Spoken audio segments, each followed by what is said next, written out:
الرحمن الرحيم مدحوينه ku-xigeenka dawladda Puntland gudoomiyaha golaha wakiilada gudoomiye ku-xigeenada golaha wakiilada xubnaha golaha wakiilada xildhibaanada aqalka sare ee federaalka xubnaha golaha wasiirada marti sharafta saxaafadda ciidamada amniga mudanayaal iyo marwooyin waxaan idinku salaamayaa salaanta islaamka assalaamu calaykum waraxmatullaahi wabarakaatu marka ugu horeysa waxaan rabaa inaan halka uga diro tacsi allaha u naxariistee xildhibaan jaamac yaasiin oo dhowaan ku geeriyooday dalka India waxaan tacsi uga dirayaa dhammaan ummadda Soomaaliyeed kuwa reer Puntland golaha wakiilada dawladda Puntland qoyskii iyo ehladii iyo qaraabadii iyo saaxiibadii uu ka baxay inna lillahi wa inna ilayhi raaji'uun waxaan ilaahay subxaanahu wa ta'aala uga baryeynaa inuu jannadii firdawsa geeyo waxaan rabaa oo kale inaan xuso inaan halka ka cambaareeyo dhacdo ugub ah oo fool xun oo ka dhacday xalay magaalada Garowe ee ku dhacday xildhibaan Cabdiqani Dhaashane oo tacaddi iyo xadgudub loogu geystay magaalada oo ay geysteen dad dhalinyaro ah oo ay dhici karto inay dad ka dambeeyeen waxaan farayaa laamaha amniga baaritaan sax ah iyo in la horkeeno cadaaladda ciddii geysatay iyo ciddii ka dambeysay labadaba waxaan rajaynayaa magaalada Garowe oo fadhi iyo saldhig u ah dawladda Puntland oo ah magaalo ku sifowday ammaan dawladnimo kala dambeyn iyo nolol degan waxaan u rajaynayaa inuu Ilaahay u siyaadiyo waxaan rajaynayaa dhammaan dadweynaha iyo dawladduba inay si wada jira uga wada qayb qaataan sidii ay u ilaashan lahayd magacii u baxay ee ahaa Garowdii amni badan tahay waxaan u rajaynayaa inay magaalo aamin ah oo xasilan oo dawladdu si xorriyada ugu shaqayso kuwa xasaanada leh iyo kuwa aan lahaynba ay ammaan ku maraan ammaankaas waxaa daliil u ahaa inuu xildhibaanku uu wadan cid ilaalinaysa isagoona uu hubaysnayn waxay qayb ka ahayd wixii lagu bartay magaaladan waxaan ilaahay subxaanahu wa ta'aala ka rajaynayaa sidoo hadda sheekhu sheegay inaan ilaashano amniga iyo kala dambeynta iyo dawladnimada kulligeenna in ka wada qayb qaadano waxaa niili soo gudbiyey dukumeenti kala duwan mid ka hadlaya waxqabadka 4 sano iyo sidoo kale dukumeentiyo ka hadlaya waxqabadka labada kal fadhi waxaan rabaa inaan fursadda beeqaamiyo oo waxyaabo badan oo golaha kani uu u baahnaa inuu ka ogaado wixii qabsoomay oo dukumeentiyadaas kala baxo aan halka akhrinta waqtiga ku qaadan mudanayaal iyo marwooyin waxaa sharaf weyn ii ah inaan hortiina imaado maanta oo aan si rasmi ah u furno kalfadhiga 52 ee golaha wakiilada dawladda Puntland waxaan eebbe mahadiisa in aan kalfadhi kale isugu soo laabanay innaga oo nabdoon iyo Puntland oo guud ahaan nabad ah marka laga reebo colaadda iyo xasuuqa ay sida joogtada ah magaalada Laascaanood iyo daafaheeda uga wadaan maamulka Soomaaliland mudanayaal iyo marwooyin waxaa maanta dhammaanteen isugu hambalyeynaa guushii ka qabsoomidda doorashada golayaasha deegaanka ee ka dhacay 30 degmo hannaanka doorashooyinka dimuqraadiga ah ee hal qof iyo hal cod waa riyo rimowday guud ahaan dadka Soomaaliyeed gaar ahaan reer Puntland 30 sano kadib waxaa xusid mudan in kastoo ay jiraan duruufo dhaqaale iyo kuwa amni gaar ahaan xaaladda dagaalka Laascaanood inay dawladdu u babac dhigtay hirgelinta hannaanka doorashada hal qof iyo hal cod si dadka taladooda dib looga qaybgeliyo ayna si dimuqraadi ah uga tashadaan aayahooda si xor ahna u soo doortaan madaxdooda siyaasadeed ee mustaqbalka dhow sida aad la socotaan kadib markii maxkamadda soo saarto go'aanka kama dambaysta ah ee natiijada doorashooyinku Puntland waxay markii ugu horeysay yeelanaysaa xisbiyo siyaasadeed oo si sharci ah u hogaamiya talada siyaasadeed ee mustaqbalka Puntland waxaa kale oo inoo dhismay golayaal deegaan oo ka arrimin doona maamulka degmooyinka laga soo doortay doorashooyinka ka dhacay Puntland waxay baal cusub u fureen tubta dawlad dhiska Soomaaliyeed waxayna soo jiiteen indhaha beesha caalamka oo arkay in dadka Soomaaliyeed ay baahi weyn u qabaan hannaanka doorashooyinka dimuqraadiga ah haddii ay helaan madax ay ka go'an tahay in talada ka qaybgeliyaan shacabka mudana gudoomiye mudanayaal iyo marwooyin xukuumaddu waxay xallisay dhammaan cabashooyinkii ka soo laabtay soohdaynta ama kala xadaynta degmooyinka iyo gobollada dawladda Puntland taasoo keentay in diiwaangelintii 37 degmo iyo doorashadii 33 degmo ku qabsoomtay jawi khilaaf la'aan ah waxaan halkaan uga mahadcelinayaa kuna ammaanayaa howlkarnimadii guddiga doorashooyinka ku meel gaarka ah ee TPEC oo suurtageliyay in doorashadu ku dhacdo si hufnaan leh waxaa sidoo kale u mahadcelinayaa dhammaan saraakiisha iyo ciidamada amniga oo suurageliyay inay sugaan amniga doorashada iyo beesha caalamka oo ina ka taageertay qayb ahaan dhaqaalaha iyo arrimaha farsamada doorashada waxaan kaloo bogaadinayaa dowrkii shariifka ahaa ee qaybaha bulshada ka qaateen qabsoomidda doorashada waxaa xusid mudan in degmooyinka gobolka Nugaal qaarkood gaar ahaan Garowe Dangoroyo iyo Godob Jiiraan aysan weli ka qabsoomin codayntii caqabado jira dartood waxaan ku rajo weynahay in doorashadu qabsoonto si dhaqso ah si muwaadiniinta saddexda degmo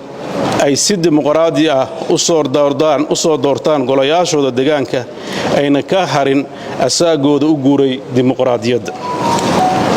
mudanayaal iyo marwooyin doorashooyinka dimuqraadiga ah waxay xal u noqdeen in lagu guulaysto degmooyin ay horay beeluhu ugu heshiin waayeen wax qaybsiga ku dhisnaa habbeeleedka gaar ahaan degmooyinka ay ka mid yihiin isku shuban Murcanyo Bursaalax Waaciye Xumbays Dhudhub iyo Carmo waxaan rabaa inaan halkaan uga hambaliyeeyo xubnaha golayaasha deegaanka ee 774 xubnood ah ee ay dadku ku soo doorteen 30 degmo kuwaasoo ay ku jiraan laba walaalo ah lamaanayaal iyo kuwa ilmaadeera ah taas oo aan horay uga dhicin golayaasha deegaanka ee la soo xuli jiray sidoo kale waxaan halkan bogaadinayaa uga dirayaa musharaxiintii kale ee aan ku guulaysan kuraasta balse muujiyay dadaalka iyo kartida oo aan leeyahay dib ha u noqonina waxaad tihiin siyaasiyiinta jiilka cusub waxaa xusid mudan in Soomaaliya looga bartay inay ku tiirsanaato deeqaha dibadda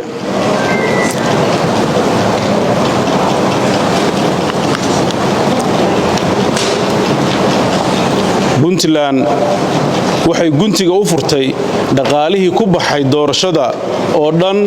ku dhawaad 12 milyan oo ay dawladdu bixisay 60% halka beesha caalamku ina ka taageertay 40% waxaa jira dhaqaale aan xisaabtan ku jirin oo shacabka reer Puntland si qaas ay ugu bixiyeen qabsoomidda doorashada gaar ahaan wacyigelinta iyo diyaar garowga sidoo kale ururada siyaasadda ayaa qayb weyn ku lahaa kharashka ku baxay hirgelinta doorashada oo ay u dheer tahay dhaqaalaha ku baxay ololaha kuwaas oo wada ah dhaqaale dadka reer Puntland ka yimid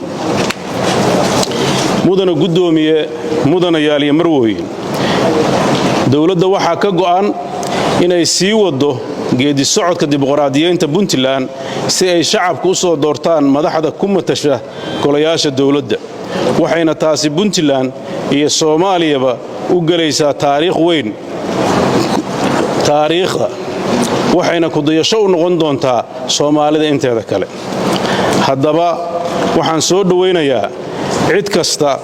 oo talo iyo tabar ku biirinaysa geedi socodka dimuqraadiyadda Puntland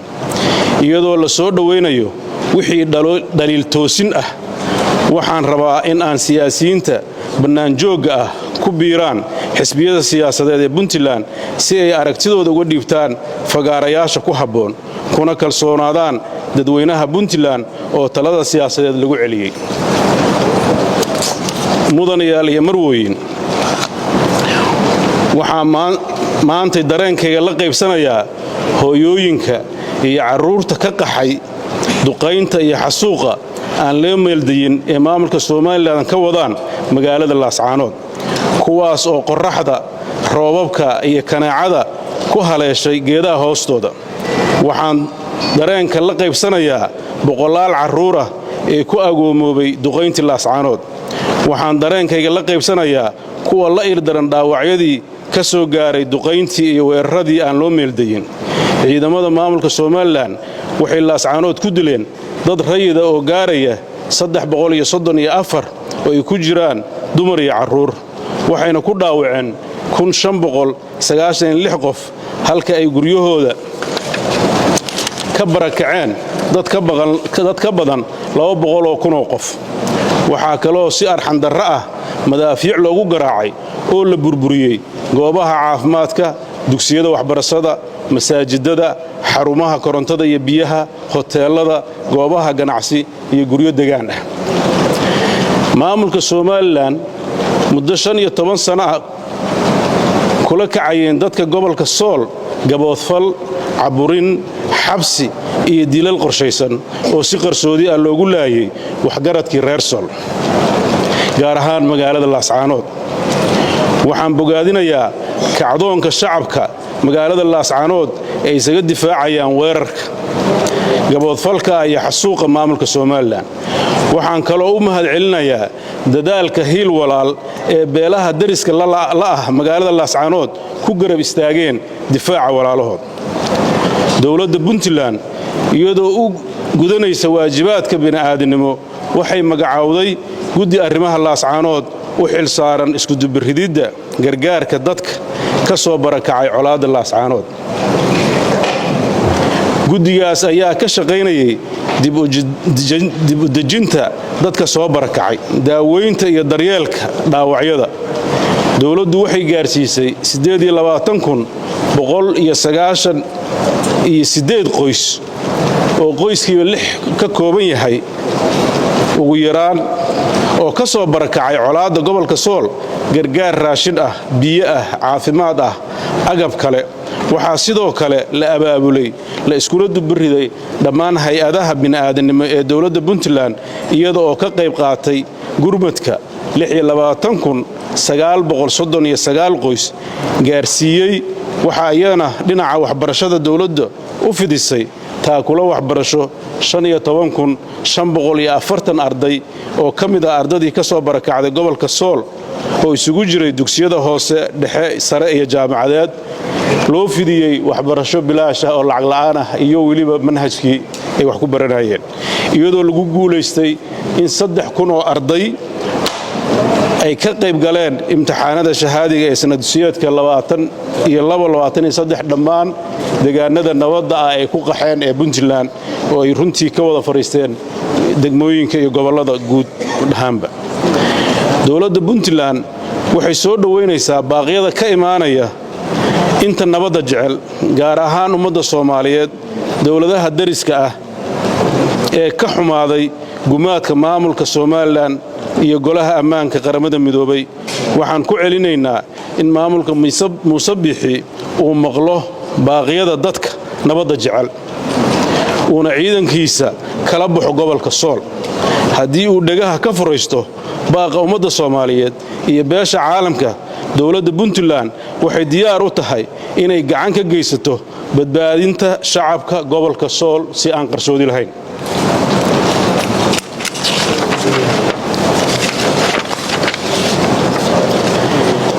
dowladda Puntland waxay naf iyo maal u hurtay sidii loo heli lahaa dowladnimo Soomaaliyeed oo ku dhisan hannaan federaal ah si waafaqsan heshiiskii Embigati ee 2004 dowladda Puntland iyo dowladda federaalka waxay horay u wada galeen heshiisyo aan hirgelin. heshiisyadaas ayaa dhammaantood lagu gaaray is-afgarad tubta dowlad dhiska dalka. nasiib darro ma jiro hal heshiis oo ka hirgalay. bishii Janaayo 2023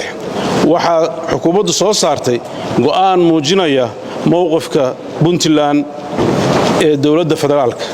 taasoo ahayd inay Puntland u dhaqmayso sidii dowlad u madax bannaan fulinta dhammaan waajibaadkeeda dawliga ah si waafaqsan dastuurka Puntland qodobkiisa 4 farqadiisa 2 iyo dastuurka federaalka ku meergaarka ah qodobkiisa 142 isla markaasna aan diyaar u nahay